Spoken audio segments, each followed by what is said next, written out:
બહુચરાજી મંદિરે ચૈત્રી નવરાત્રિનો પ્રારંભ. વિશ્વ શાંતિ માટે વિશેષ પ્રાર્થના. મહેસાણાના સુપ્રસિદ્ધ શક્તિપીઠ બહુચરાજી ખાતે આજથી પવિત્ર ચૈત્રી નવરાત્રિનો શ્રદ્ધાભેર પ્રારંભ થયો છે. વિદ્વાન બ્રાહ્મણો દ્વારા વૈદિક મંત્રોચ્ચાર સાથે માતાજીના ગર્ભગૃહમાં ઘટ સ્થાપન વિધિ કરવામાં આવી હતી. વિશ્વમાં ચાલી રહેલી યુદ્ધની સ્થિતિ વચ્ચે અહીં વિશ્વ શાંતિ માટે મા બહુચરની વિશેષ પ્રાર્થના કરાઈ હતી.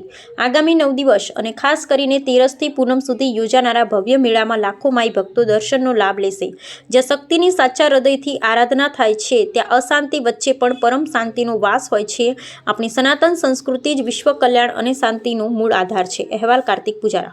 સર, આજે ખાસ ઘટસ્થાપન વિધિ યોજાઈ. ચૈત્રી ઉત્સવનો આજે શરૂઆત પ્રથમ દિવસ છે.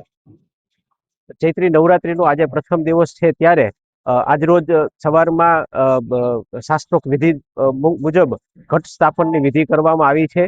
અને એ નવરાત્રીના 9 દિવસ દરમિયાન તેમજ પૂનમના દિવસ પછી એનું ઉત્થાપન વિધિ કરવામાં આવશે. ખાસ ચૈત્રી ઉત્સવનું શું વિશેષ મહત્વ છે શક્તિપીઠ બહુચરાજી? બહુચરાજી મંદિર માટે તેમજ સૌ બહુચરાજી માતાજીના માઈ ભક્તો માટે આખા વર્ષમાં સૌથી વધુ મહત્વનો, સૌથી વધુ લાગણીવાળો દિવસ એટલે કે ચૈત્રી નવરાત્રીના દિવસો હોય છે. અને ચૈત્રી પૂનમના મેળા દરમિયાન એ 3-4 દિવસોમાં 8 થી 10 લાખ માઈ ભક્તો માતાજીના આશીર્વાદ લેવા માટે આવે છે.